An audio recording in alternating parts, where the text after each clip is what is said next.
네, 생방송 오늘은 라이브 머니톡 시간입니다. 오늘은 조금 무거운 주제가 될 것 같은데요. 오늘의 주제는 바로 연명의료입니다. 네, 사실 삶과 죽음은 뗄래야 뗄 수 없는 동일선상에 놓여 있다라고 해도 틀린 말은 아닌 것 같습니다. 내가 한동안 사는 동안 정말 잘 사는 것도 중요하지만 잘 마무리하는 것도 참 중요할 것 같은데요. 이런 부분에 있어서도 좀 궁금한 게 많죠. 네, 연명의료 결정 제도에 대해서 법무법인 UNI 김영정 변호사님과 자세한 이야기 나눠보겠습니다. 변호사님 안녕하세요. 안녕하세요. 네. 네, 반갑습니다. 네. 오늘은 조금 무거운 주제로 좀 시작을 하게 됐는데요. 좀 무겁지만, 최근에 또 많은 분들이 관심을 갖는 주제이니만큼 쉽고 정확한 정보 안내해 드리도록 하겠습니다. 네, 네. 저는 아름답게 죽을 권리 뭐 이렇게라도 이야기를 하죠. 또 존엄 사법에 대해서도 많이 단어를 좀 들어보기도 했는데요. 사실 연명의료 결정제도 정확한 법적 의미에 대해서 많은 분들이 궁금해하실 것 같습니다. 이 부분부터 소개를 좀 해주시죠. 네. 연명의료 결정제도는 임종 과정에 있는 환자가 무의미한 연명의료를 시행하지 않거나 중단할 수 있는 기준과 절차를 마련해서 국민이 삶을 존엄하게 마무리할 수 있도록 제도적으로 마련을 해둔 건데요. 우리나라에서는 2018년 2월 4일 호스피스 완화의료 및 임종 과정에 있는 환자의 연명의료 결정에 관한 법률이 시행됨에 따라 법제화되었습니다. 네, 시행 날짜를 보니까 4년 정도가 된 건데요. 그러면 우리나라도 이 법이 마련이 되면서 뭐 안락사라던가 존엄사가 이제 합법화된 것으로 좀 볼 수 있는 건가요? 네, 그게 우리나라의 연명의료 제도는 안락사와 존엄사하고는 조금 다른 의미가 있는데요. 연명의료 중단 등 결정이라고 하는 것은 임종 과정에 있는 환자에 대하여 치료 효과 없이 임종 기간만을 연장하는 의학적 시술을 시행하지 않거나 중단하기로 하는 결정을 말하고요. 이때 환자의 생명을 단축하거나 또는 물, 영양, 산소의 단순 공급을 중단하는 것은 법적으로 금지하도록 되어 있습니다. 연명의료를 유보 또는 중단하기 위해서는 반드시 환자가 임종 과정에 있다라고 하는 의사 2인의 판단을 받아야 하도록 되어 있고요. 단순히 환자가 스스로 임종을 선택할 수 있다 하는 것과는 굉장히 구분되는 점이기 때문에 이제 안락사와 존엄사하고는 차별화된 제도입니다. 그렇군요. 그리고 연명의료, 나와는 먼 얘기가 아닐까라고 생각할 수가 있는데 현장에서는 좀 다른가 봐요. 연명의료에 대한 많은 법적인 문제 그리고 고민들을 많이 이야기하신다고 들었어요. 어떠신가요? 사실 이제 우리나라의 연명의료 형태에 대해서 가장 큰 영향을 준 사건이 의료인들은 많이 알고 계시겠지만 1997년에 보라매 병원 사건이 있었습니다. 네, 이 사건에서 이제 환자의 가족의 요청에 따라서 환자에게 적용했던 인공호흡기를 중단을 했고 이때 이제 의료인에게도 살인 방조죄를 적용을 해서 처벌을 받은 사례가 있었고요. 이 사건을 계기로 의료계에서는 이제 인공호흡기를 적용을 했다가 중단을 했을 때 의료인이 살인 방조죄로 처벌을 받을 수 있다라고 하는 의식이 생기는 바람에 좀 연명의료 중단에 대해서 좀 꺼려하는 분위기가 확산이 됐었습니다. 그리고 나서 연명의료 결정법이 시행된 현재에도 아직도 의료인들은 인공호흡기를 이제 부착한 환자가 이것을 중단하는 과정에 있어서 혹시라도 형사처벌을 받을 수 있지 않을까 하는 조금 잠재적인 어려움을 겪고 있다고 호소를 하고 있습니다. 그렇지만 그런 의료계 현장에 비해서 실제로 법 시행 4년 차에 들은 현 시점에서는 올해 10월 기준 사전 연명의료 의향서 누적 작성자는 약 10만 명에 이르고 있고요. 지금 도표에서 보시다시피 알려진 통계에 따르면 2018년 초기에 비해서 지금 현재 2021년 10월 기준에는 연명의료 유보 결정 중단을 이행한 환자 숫자가 18만 명에 이르는 등의 이행 실적이 점차적으로 증진을 하고 있는데요. 그만큼 지금 우리 사회에서 연명의료에 대한 이해와 또 그 적용에 대해서 높은 관심과 이해도가 높아지고 있다고 보시겠습니다. 네, 표만 봐도 정말 그런 이해도라든가 인지도는 점점 좀 높아지고 있는 것 같긴 한데요. 이 연명의료 중단에 관한 법적인 쟁점이라든가 아니면 실제 사례, 사건들을 가지고서 저희가 이야기를 나눠볼 수 있으면 조금 더 이해가 더 빠르지 않을까 싶거든요. 그 연명의료 중단법이 이제 전격적으로 시행되기 직전의 사례가 있었는데요. 그것이 이제 2008년도에 김할머니 사건이라고 하는 사례가 있었습니다. 최초로 그 환자의 생전의 의사를 토대로 가족들이 연명의료를 중단하고 싶다라는 뜻을 병원에 이제 표시를 했는데 병원에서 이를 이제 거부를 했었고요. 그래서 환자의 가족들이 법원에 소송을 통해서 연명의료 치료를 중단하고 싶다라고 소송을 제기를 했고 법원에서는 환자의 생전 그러니까 그 의식이 없기 이전에 의사를 존중을 해서 연명의료를 중단할 수 있다라고 하는 판결을 통해서 연명의료 인공호흡기를 중단할 수 있었는데요. 또 이 점에 있어서도 실제로 환자가 연명 치료를 중단하고 나서도 좀 일정 기간 생존을 함에 따라서 실제로 연명 치료를 중단하는 것이 환자에게 최선의 이익이었는지 부분에 대해서는 조금 윤리적 평가라든지 좀 사회적 이슈가 남기는 했었습니다. 네, 그럼에도 불구하고 그 환자의 의사를 존중하는 환자가 본인의 삶을 마감하는 방식을 선택하는 환자의 의사를 존중하는 방법에 있어서 환자의 뜻을 보호해주는 법적 절차가 필요하다는 사회적 합의점이 논의가 되기 시작해서 연명의료 결정법이라고 하는 제도화가 마련이 되게 되었습니다.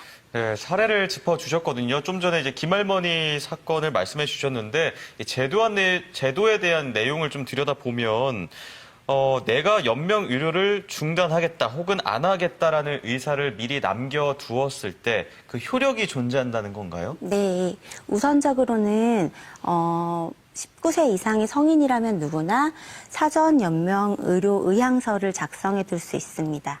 예, 법적으로 그 19세 이상인 사람은 자신의 연명의료 중단 등 결정 및 호스피스에 관한 의사를 직접 사전 연명의료 의향서라고 하는 법적 문서로 작성해 둘 수 있고요. 이것은 보건복지부 지정 등록기관에서 본인 확인을 거쳐서 1:1 상담을 통해서 작성, 등록하도록 되어 있고 그렇게 등록을 하면 이제 모든 의료기관에서 등록된 내용을 확인할 수 있습니다. 네. 그리고 네. 이 외에도 연명 의료에 대한 의사를 남겨놓을 수 있는 방법들이 있을까요? 그 미리 남겨놓을 수 있는 방법보다는 그 이후에는 그 말기 환자라든지 아니면 임종 과정에 실제로 있는 환자의 경우에는 담당 의사와 상의를 해서 실제로 본인이 이제 연명 의료를 중단할 수 있는 시기에 가까워진 환자의 경우에 연명 의료 계획서라고 하는 문서를 또 직접적으로 작성할 수 있는데요. 사전 연명 의료 의향서를 작성을 했다 하더라도 실제로 본인이 직접 연명 의료를 중단하거나 유보해야 하는 상황에 놓였을 때 그 내용 의사 표현을 연명 의료 계획서를 통해서 바꿀 수도 있습니다. 예. 네. 근데 그 효력이 상실되는 경우도 있다고 들었거든요. 이 사전 연명 의료 의향서를 작성했는데 효력이 상실되는 경우는 어떤 경우들이 있죠?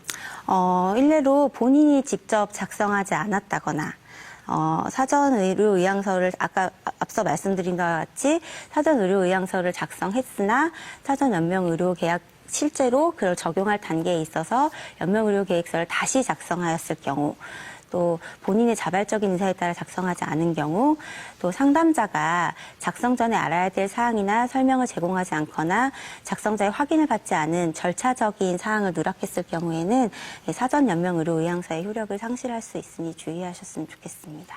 네, 또 요즘 어르신분들 중에서는 이제 은퇴를 하고 나시면은 노후 자금을 충분하게 마련하지 못하실 경우 병원비에 대한 부담들이 있으시다 보니까 가족들에게 경제적인 부담을 안기고 싶지 않다 하시는 분들도 좀 계시거든요. 그런데 우리 법에서는 언제 어떻게 이 연명 의료에 대해서 결정을 할 수가 있는 건지 궁금합니다. 연명의료에 대한 결정은 제일 우선적인 판단이 임종 과정에 있는 환자라는 판단을 받아야 하는데요. 그거는 의학적인 판단으로 담당 의사와 해당 분야의 전문의 1인이 2명의 의사가 반드시 판단을 하도록 되어 있습니다. 그리고 반드시 의료윤리위원회가 설치되어 있는 의료기관에서만 연명의료 중단 및 이해에 관한 결정을 할 수가 있습니다. 그 임종 과정에 있는 판단에 대해서는 환자가 의학적으로 회생 가능성이 없고 치료를 받더라도 회복되지 않으며 급속도로 증상이 악화되어 사망에 임박한 상태인지에 대한 판단을 의미합니다. 네. 근데 이 의사를 묻고자 하는 게 그 본인도 있고 또 가족들도 있을 텐데 어떤 방법으로 확인을 하는지 궁금하고요. 그 전에 아까 이제 1단계를 좀 짚어주셨는데 2단계, 3단계도 있다고 들었거든요. 그거부터 좀 말씀해 주실까요? 그 다음에 확인해야 될 사항이 당연히 환자 본인의 의사가 제일 중요하죠. 그런 다음에 환자 본인의 의사를 확인할 수 없는 경우에는 예비적으로 가족을 통해서 환자의 의사를 확인할 수 있는 그런 법적 절차가 있는데 그건 조금 더 뒤에 더 자세히 설명을 해드리도록 하고요. 그리고 마지막으로 그렇게 해서 환자가 본인의 연명의료 중단에 관한 뭐 사전 연명의료 의향서든 연명의료 계획서든 본인의 의사를 표현했다라는 부분이 확인이 된다고 했을 때 연명의료 중단 또는 시행하지 않는 결정을 내릴 수가 있습니다. 네, 앞서 제가 또 여쭤봐 드린 대로 그럼 확인하는 방법, 본인 혹은 또 가족들의 의사를 확인하는 방법은 어떤 식으로 확인을 하게 되는 건가요? 네, 첫 번째는 아까 말씀드렸다시피 사전 의료 의향서를 작성해서 등록되어 있는지 여부를 1차적으로 확인을 하게 됩니다. 그래서 환자의 의사 능력이 있는 경우에는 담당 의사가 환자에게 본인이 작성한 사전 연명 의료 의향서가 맞는지 그리고 그 내용에 혹시 의사의 변동 사항이 없는지를 1차적으로 확인하게 되고요. 환자의 의사 능력이 없는 경우에는 담당 의사와 또 이때 해당 분야의 전문의 1인이 같이 그 이전에 작성한 사전 연명 의료 의향서의 내용을 확인하게 되는데요. 그 이유는 혹시나 앞서 말씀드린 것처럼 절차적인 문제라든지 혹시 사전 연명 의료서가 본인의 의사에 반해서 어떤 문제가 없는지 여부를 같이 해당 분야 전문가가 같이 확인하는 절차로서 확인할 수 있도록 정하고 있습니다. 네. 그리고 또 뭐 환자 가족 전원이 다 합의가 돼야 되는 거죠. 그 경우에는, 우선적으로 환자의 의사를 확인할 수 있는 경우에는 환자 본인의 의사로서, 네. 사전 연명으로의 중단이나 유보에 대한 결정은, 이행이 가능한 부분이고요. 네. 환자의 의사를 확인할 수 없는 경우에는 그럴 때는 가족을 통해서 환자의 생전 의사를 확인할 수 있다면 환자의 의사를 가족을 통해서 확인한 것으로 가름을 해서 연명으로 중단 결정을 할 수 있고요.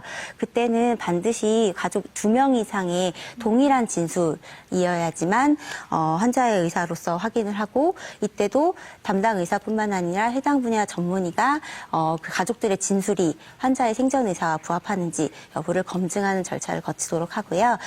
이렇게 가족이 환자의 생전 의사를 도저히 확인할 수 없다, 네. 일치된 의사로 확인할 수 없다라고 할 경우에는 환자 가족의 전원의 동의를 통해서 연명의료 중단 의사 결정을 내릴 수가 있습니다.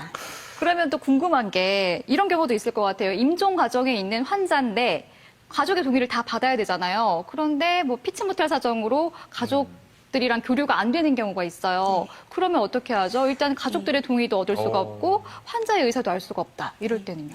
되게 그 부분에 있어서는 사실 이 법 자체가 환자가 본인의 삶을 마감하는 선택을 하는 데 있어서 환자가 어떤 선택을 하고 있는지 의사를 확인하는 게 굉장히 중요한 부분이기 때문에 환자의 의사를 확인할 수 없다는 전제 하에서는 네. 어떤 연명의료의 중단이라든지 유보를 하는 결정을 내릴 수가 없다는 게 이 법이 가장 보호하고 있는 환자의 존엄성입니다.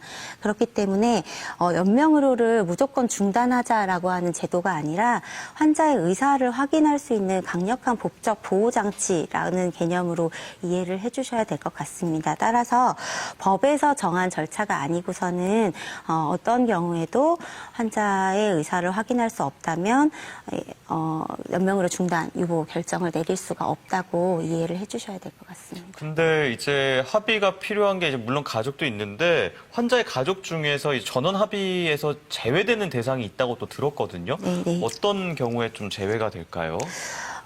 환자가 전원을 합의할 경우에는요, 우선적으로는, 전원의 합의가 필요할 때 제외를 할 수 있는 것도 법에서 정해두고 있는데요. 경찰관서에서 행방불명이 된 사실이 신고된 날로부터 1년 이상이 경과한 사람, 그리고 또 실종 선고를 받은 사람, 의식불명 또는 이에 준하는 사유로 자신의 의사를 표명할 수 없는 의학적 상태에 있는 사람으로서 전문의 1명 이상의 진단 확인을 받은 사람, 이 3가지 경우에서만 법에서 예외적으로 가족의 의사를 확인할 수 없는 법적 사유로 인정하고 있습니다. 네.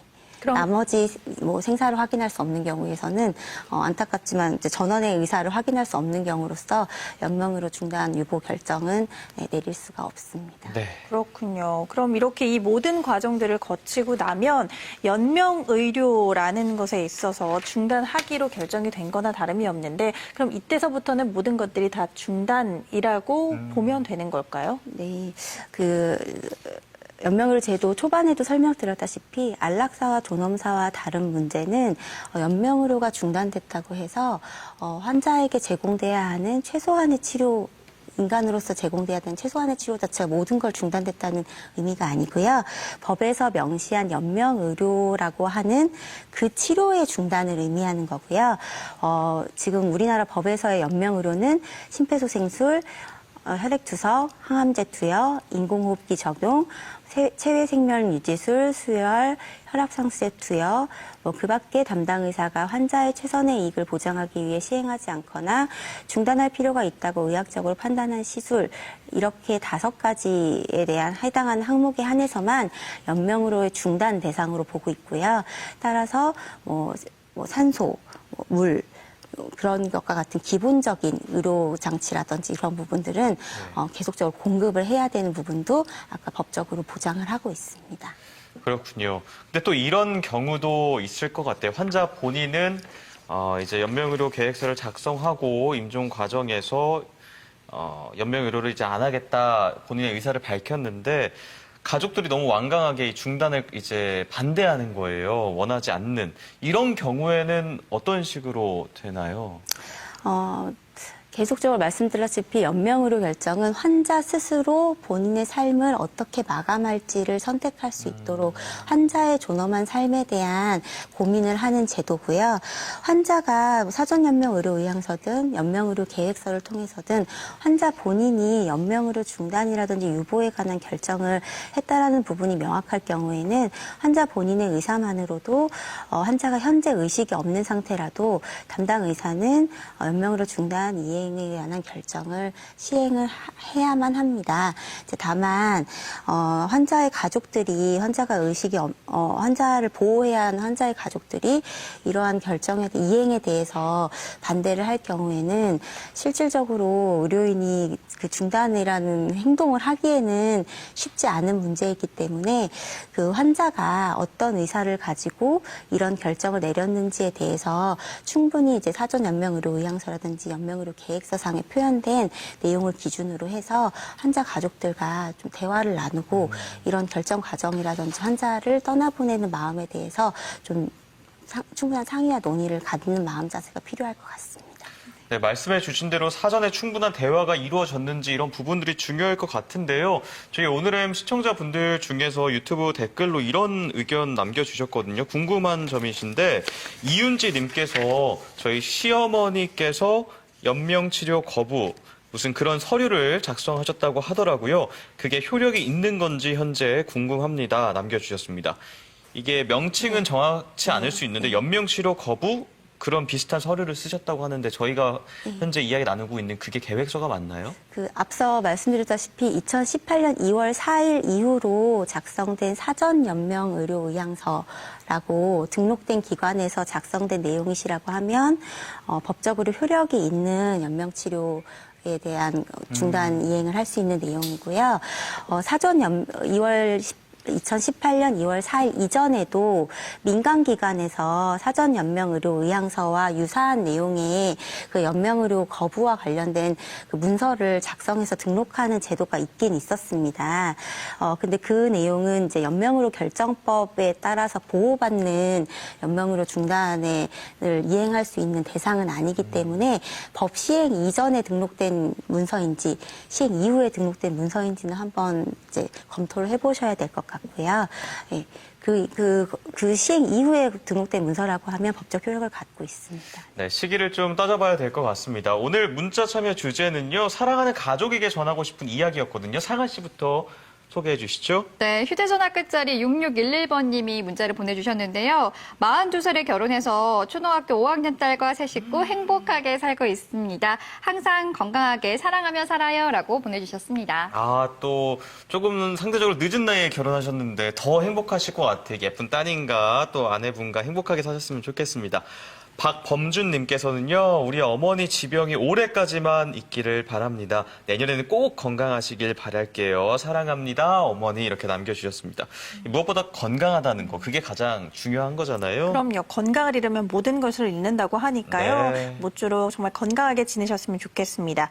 1020님께서는 엄마의 분신 사랑하는 딸 예진아, 불청객으로 어느 날 나타난 코로나로 인해서 너를 못 보고 산 지도 1년이 됐구나. 조만간 만날 수 있다니 그날이 기다려지는구나. 네가 있는 그곳에도 희망을 있단다. 이렇게 또 말씀을 첨해 주셨는데 해외에 또 계신 경우도 있을 수도 맞아요. 있을 것 같고요. 아니면 조금 멀리 장거리에 계신 분도 계신 것 같아요. 빨리 네. 코로나 사라져서 사랑하는 가족 빨리 봤으면 좋겠네요. 네, 한 분 더 소개해드릴게요. 휴대전화 끝자리 0125번님이 보내주셨는데요. 저는 하나밖에 없는 어머니께 참 고맙다는 말씀드립니다. 오늘 64번째 생신이세요. 축하해주세요. 홀로 장사 다니면서 저희 남매 키워주시고 몸 성한 데 없으신데도 자식들한테 민폐 끼치고 싶지 않다는 넓고 넓은 우리 엄마 너무너무 고맙고 사랑합니다. 라고 문자 야, 보내주셨습니다. 네. 오늘 이 방송 꼭 보여드려야겠어요. 네, 64번째 생일 맞으신 우리 어머니 생신 축하드립니다. 네, 이렇게 많은 분들 사연 남겨주셨고요. 소개되신 분들은 참고해 주셔야 되는 게 있죠. 네, 샵 2975번, 짧은 문자 50원, 긴 문자 100원의 정보 이용료가 되는 2번으로 주소와 연락처 보내주시면 저희가 소정의 선물 보내드리니까요. 꼭 보내주세요.